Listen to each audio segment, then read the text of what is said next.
4G school के online तर्ज तालीम में आप तमाम का इस्तकबाल है।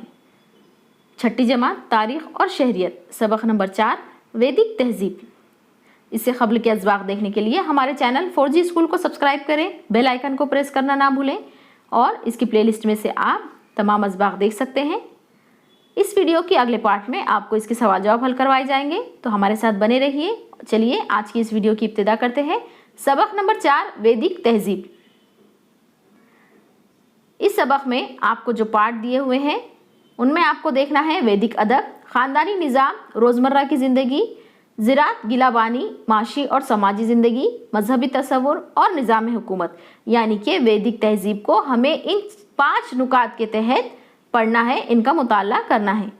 सबक शुरू करने से पहले हम देख लेते हैं, क्या आप जानते हैं कुछ अभंगों का उर्दू में मतलब। ए अल्लाह, तू हमारे खेतों पर अब्र करम बरसा ताकि हमारे खेतों में फसलें लहलहाने लगे, हमारे बाल बच्चों को दूध, दही, मक्खन जैसी नेमतें मैसर हों, हमारे घरों में गायों का डेरा हो, वो अपने थानों में खुशी खुशी ज़िंदगी बसर करें, उनके बहुत सारे बछड़े हों। ए लोगों, नींद से बेदार हो जाओ, सुबह की आमद के साथ ही हर सू रोशनी फैलती जा रही है, सुबह ने सारी दुनिया को बेदार कर दिया है, आओ हम अपने अपने काम में जुट जाएं और रोज़ी कमाएं। यहाँ पर आपको ये अभंगों का उर्दू में मतलब समझाया गया है। ये अभंगे जो कि क़दीम ज़माने में संस्कृत ज़बान में लिखे जा चुके हैं। चलिए अब देखते हैं वैदिक अदब। वेद अदब में मबनी तहजीब को वैदिक तहजीब कहते हैं। वेद को क़दीम तरीन अदब तस्लीम किया जाता है। कई ऋषि मुनियों ने वेदों की तख्लीक़ की। वेदों के कुछ हमदिया हिस्से औरतों की ज़हनी फ़िक्री काविशों का नतीजा है।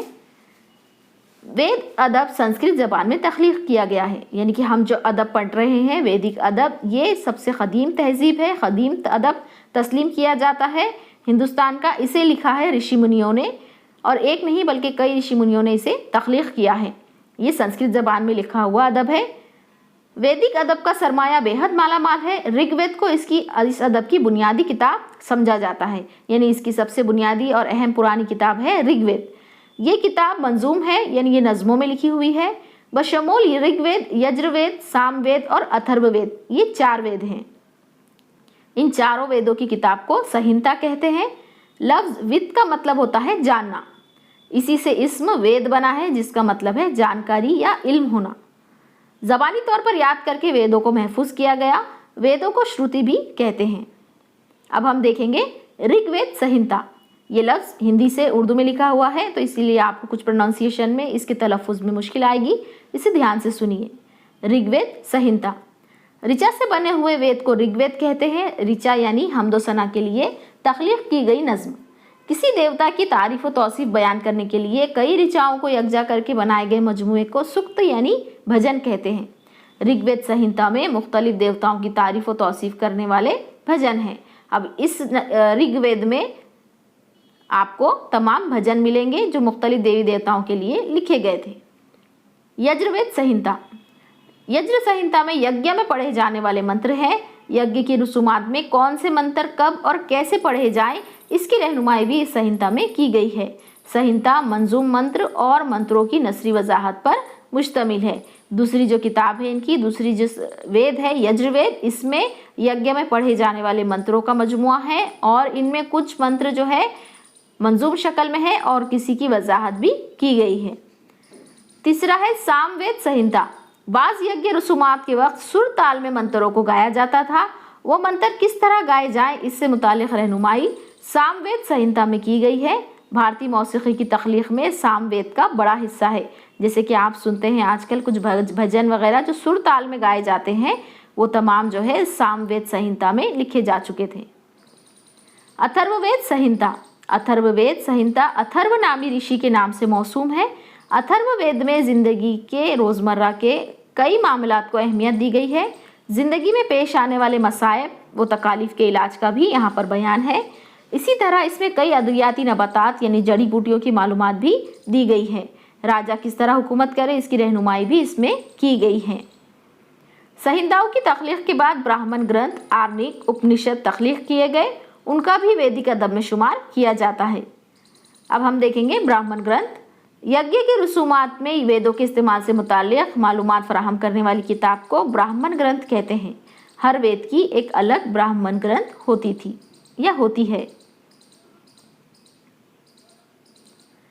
आर्निक किसी अरण्य यानी जंगल में जाकर मुकम्मल यकसोई और तवज्जो के साथ किए गए गौर व फिक्र को आर्निक ग्रंथ में पेश किया गया है। इसमें यज्ञ की रस्म अंजाम देते हुए किसी किस्म की गलती सरजद ना हो, इस बात की ताकीद की गई है। उपनिषद उपनिषद के माने गुरु या उस्ताद के सामने बैठकर तालीम हासिल करना या हासिल किया गया इल्म है। हयात व ममात के वाक़यात से मुतालिक हमारे जहन में बेशुमार सवालात सर उठाते हैं। उन सवालों के जवाब हमें बआसानी नहीं मिलते। इस तरह के पेचीदा सवालात पर उपनिषद में बहस की गई है। 4 वेद, ब्राह्मण ग्रंथ, आर्निक और उपनिषद की तख्लीक में तकरीबन 1500 बरस का अरसा लगा। उस अरसे में वेद के ज़माने की तहजीब में कई तब्दीलियाँ होती गई। उन तब्दीलियों और वैदिक ज़माने की अवामी ज़िंदगी का मुताला करने के लिए वैदिक अदब ही अहम ज़रिया है, यानी कि हमें उस दौर की अवामी ज़िंदगी का तमाम वाक़या, तमाम उनके मामलात जो है वैदिक अदब के ज़रिए ही हासिल होते हैं। 4.2 ख़ानदानी निज़ाम, रोज़मर्रा की ज़िंदगी। अब हम देखेंगे कि वैदिक ज़माने की ख़ानदानी निज़ाम किस तरह था। वैदिक ज़माने में मुश्तरका ख़ानदान का चलन था, जिसे आज के ज़माने में हम जॉइंट फैमिली कहते हैं। ख़ानदान का कफ़ील यानी कि कमाने वाला मर्द या कर्ता घर का बड़ा यानी गृहपति हुआ करता था। उसके ख़ानदान में उसके बूढ़े माँ बाप, छोटे भाई और उसके भाइयों का ख़ानदान, उसकी बीवी और बच्चे, उन बच्चों का ख़ानदान सभी शामिल हुआ करते थे। इस ख़ानदानी निज़ाम में मर्दाना तसल्लुत हुआ करता था। इब्तदाई ज़माने में लोपा मुद्रा, गारुगी, मैत्री जैसी कुछ आलिम व फाजिल ख़वातीन का जिक्र वैदिक अदब में मिलता है, लेकिन धीरे धीरे औरतों पर पाबंदियाँ बढ़ती गई और उनका आइली और माशरती मकाम सानवी हैसियत इख्तियार करता गया। वैदिक ज़माने के मकानात मिट्टी या कुड़ के हुआ करते थे।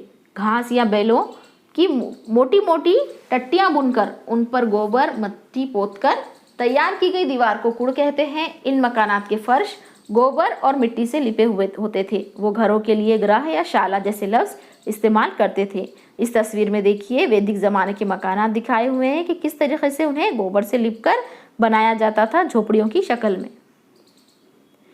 वैदिक ज़माने के लोगों के ग़िज़ा में बतौर ख़ास गेहूँ, जौ, चावल जैसे अनाज शामिल थे। इन अनाजों से वो मुख्तलिफ़ चीज़ें बनाया करते थे। वैदिक अदब में यौ, गोधूम यानी व्रीही जैसे अल्फाज पाए जाते हैं। यौ यानी कि जौ या बार्ली, गोधूम यानी गेहूँ और व्रीही यानी चावल, यानी कि इन तमाम चीज़ों का इस्तेमाल वो अपने रोज़मर्रा के खाने में करते थे। दूध, दही, मक्खन, घी और शहद जैसी अशियाए खुर्दनी उन्हें बेहद पसंद थी। उड़द, माश, मसूर, तिल और गोश्त जैसी चीज़ें भी उनके ग़िज़ा में शामिल थी। वैदिक ज़माने के लोग ऊनी और सूती कपड़ों के लिबास इस्तेमाल करते थे। वल्कले यानी दरख्तों की अंदरूनी छाल से बनाए हुए कपड़े भी इस्तेमाल करते थे। इसी तरह जानवरों की खालों को भी बतौर लिबास इस्तेमाल किया जाता था। औरतें और मर्द फूलों की मालाएं, तरह तरह के मनकों के हार और सोने के जेवरात इस्तेमाल करते थे। निश्क नामी गले में पहना जाने वाला हार या बतौर ख़ास मकबूल आम था। इसका इस्तेमाल वो चीज़ों की ख़रीद और फ़रोख्त के लिए करते थे। निश्क सोने की मोहर को भी कहते हैं।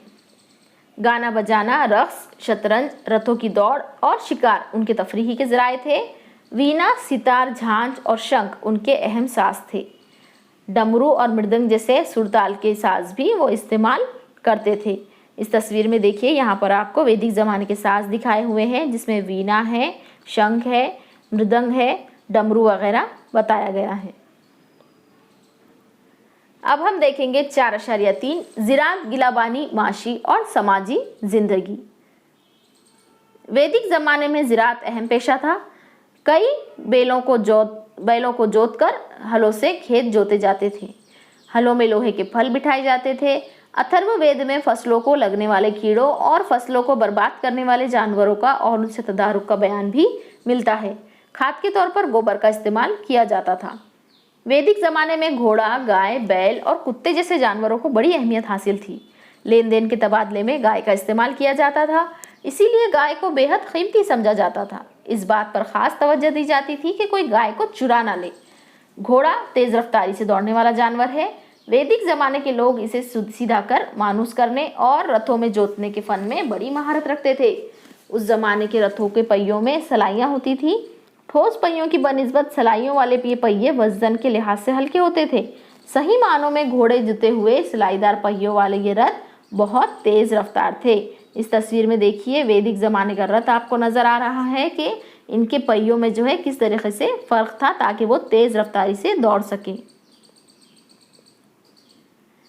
क्या आप जानते हैं, ये मालूमात आपके लिए निहायत अहम है, घोड़े को अश्व कहते हैं। किसी इंजन की ताकत इसकी इकाई की निस्बत से नापने के लिए जो इकाई इस्तेमाल की जा सकती है उसे अश्व शक्ति या हॉर्स पावर कहते हैं। इसे हम आज के ज़माने में एचपी के नाम से भी देखते हैं कि अगर आप कोई मशीन या इंजन खरीदते हैं तो उसकी जो पावर होती है वो एचपी में नापी जा सकती है। जैसे कि पानी की मोटर वगैरह है, 1 एचपी 2 एचपी, इस तरीके से ये एचपी जो है ये हॉर्स पावर अश्व शक्ति ये वैदिक ज़माने से चला आ रहा है। उस ज़माने में ज़राअत और गिलाबानी के अलावा दूसरे कई पेशों को भी तरक्की हासिल हुई थी। कारोबारी अफराद और कारीगर समाजी निज़ाम के अहम जुज़ थे, ये अहम अज्जा थे। श्रेणी नाम से मशहूर उनकी एक अलग अंजुमन या यूनियन थी।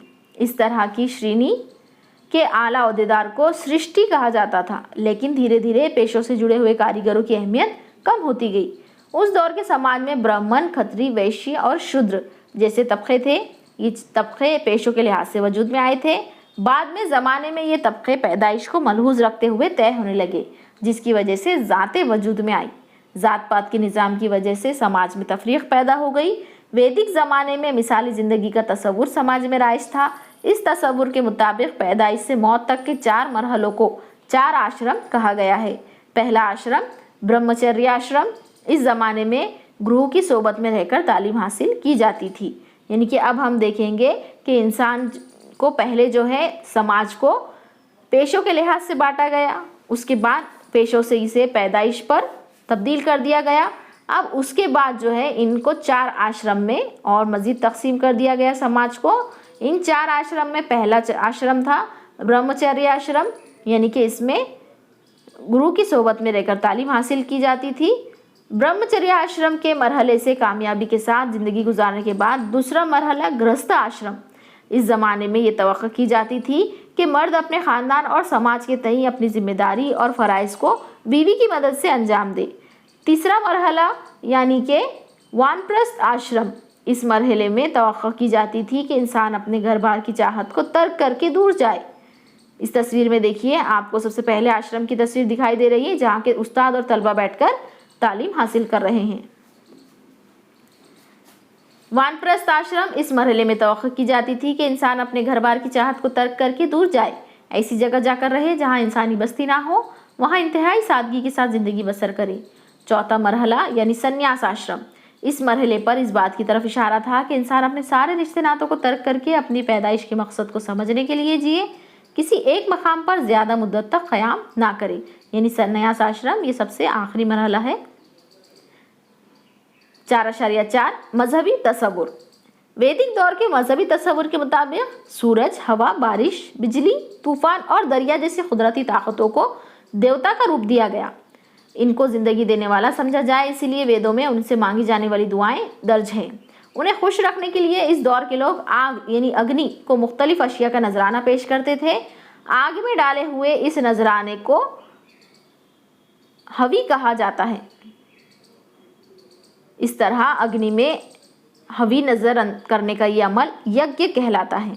इब्तिदा में यज्ञ की रसूमात की नौयत आसान थी, बाद के ज़माने में उनके उसूल बहुत ज़्यादा पेचीदा और मुश्किल होते चले गए, इसलिए इन मुश्किल रसूमात की अंजाम देने वाले पुरोहितों की अहमियत में इजाफा हुआ। वैदिक ज़माने के लोगों ने इस बात पर भी गौर खौस किया कि कायनात का निज़ाम किस तरह चलता है। मौसम गर्मा के बाद मौसम बरसात आता है, मौसम बरसात के बाद मौसम सरमा का आगाज़ होता है। ये तयशुदा कायनाती चक्कर है। कायनाती चक्कर और इसकी रफ्तार से गर्दिश करने वाले ज़िंदगी के चक्कर को वैदिक ज़माने के लोगों ने रुत यानी मौसम का नाम दिया था। हैवानी ज़िंदगी का चक्कर भी कायनाती चक्कर का ही एक हिस्सा है। कायनाती चक्कर में किसी किस्म की ख़राबी या बिगाड़ पैदा हो जाए तो मुसीबतें आती हैं, इसलिए हर किसी को इस बात का ख्याल रखना चाहिए कि बिगाड़ पैदा ना हो। कायनात के उसूलों को ना तोड़ना ही मजहबी उसूलों की पासदारी समझा जाता था। यानी कि यहाँ पर हम देखते हैं कि जो मौसम बदलते हैं उनका भी जो है यहाँ पर ताल्लुक़ जो है इंसानी और हैवानी ज़िंदगी से जोड़ा गया है। कायनात के चक्कर में किस बिना पर बिगाड़ पैदा हो सकता है, ऐसा ना हो तो इसके लिए आप क्या कोशिशें करेंगे। मसलन अगर बारिश में कमी वाक़ई हो तो पीने के लिए पानी का इंतज़ाम आप कैसे करेंगे, आपको इस पर बहस करनी है। 4.5 निज़ाम हुकूमत। वैदिक दौर में हर देही बस्ती का एक सरबराह हुआ करता था। इसे ग्रामनी कहा जाता था। कई देही बस्तियों के मजमूए को विश कहते थे। विश के सरबराह को विशपति कहते थे। कई विश मिलाकर जन बनता था। आगे चलकर जब जन किसी इलाके में जम हो जाता तब उस इलाके को जनपद कहा जाता। जनपद यानी रियासत या सूबा। जन के सरबराह को नृपया राजा कहा जाता था। अवाम की हिफाजत करना, महसूल जमा करना और उम्दा तरीक़े से हुकूमत के उमूर अंजाम देना राजा की फ़राइज़ में शामिल था। इस पैराग्राफ में आपको जो मालूमात दी गई है ये बहुत ही अहम है। इसे आप हमेशा याद रखिए, क्योंकि कई मुकाबला जाती इम्तिहान में ये अक्सर सवाल पूछा जाता है कि ग्रामनी किसे कहा जाता था या विश किसे कहते थे। जहाँ वैदिक अदब के बारे में आपको कोई मालूमात होगी वहाँ इस मालूमात पर आपको सवालात ज़रूर मिलेंगे। तो इसे सुनिए, पढ़िए और याद कीजिए। उमूर हुकूमत को बेहतर और उम्दा तरीक़े से अंजाम देने में मावनत के लिए राजा अफसरान मुकर्रर किया करता था। पुरोहित, पुजारी और सेनापति या सिपहसालार बेहद अहम अफसरान हुआ करते थे। महसूल यानी टैक्स वसूल करने के लिए मुकर्रर किए हुए अफसरान को भागदूक कहा जाता था। भाग का मतलब हिस्सा होता है। जन की पैदावार यानी आमदनी से राजा का भाग हिस्सा जमा करने का काम भागदूत का होता था। राजा की रहनुमाई के लिए 4 इदारे सभा, समिति, विद्वत और जन थे। इनमें रियासत के लोग शरीक होते थे। सभा और विद्वत जैसे इदारों के कामकाज में ख़वातीन का भी ताउन होता था, यानी किस तरीके से उनका कामकाज चलता था ये इसमें आपको बताया गया है। रियासत के मौमर अफराद पर मुश्तमिल मजलिस को सभा और आम लोगों की जनरल मीटिंग को समिति कहा जाता था। समिति को लोगों का ताउन हासिल होता था। आगे चलकर वैदिक फिक्री रुझान में स्मृति और पुराण नामी अदब तख्लीक हुआ। वेद, स्मृति, पुराण, मुकामी अवामी रुझान वगैरह पर मबनी मजहबी रुझान ने एक ज़माना गुजर जाने के बाद हिंदू नाम से अपनी शनाख्त बनाई। यानी कि यहाँ हमने इस सबक में पूरा देखा कि किस तरीके से उनका निज़ाम हुकूमत था, किस तरीके से ये वैदिक अदब आगे बढ़ते हुए इसमें तब्दीलियाँ हुई और इसमें नए नए अदब तख्लीक होने लगे और बाद में ये जाकर हिंदू नाम से इसने अपनी शनाख्त बनाई। क़दीम भारत में यज्ञ के रसूमात और ज़ात पात के निज़ाम से मुताल्लिक़ वैदिक धारे की बनिस्बत मुतनु किरदार के हामिल मजहबी रुझान मौजूद थे। अगले सबक में हम उनसे मुतारुफ होंगे। यानी कि इसमें यज्ञ के रसूमात और ज़ात पात के निज़ाम को जो है आगे और किस तरह उनमें तब्दीलियाँ हुई, मजहबी रुझान वजूद में आया, इसकी मालूमात हम इंशाल्लाह अगले सबक में हासिल करेंगे। इस सबक के मश्की सवालात हासिल करने के लिए हमारे चैनल 4G स्कूल को सब्सक्राइब करें और इसी वीडियो के डिस्क्रिप्शन में भी सबक के सवाल जवाब की लिंक दी हुई है। आप वहाँ से वीडियो चालू करके इसे हल कर सकते हैं।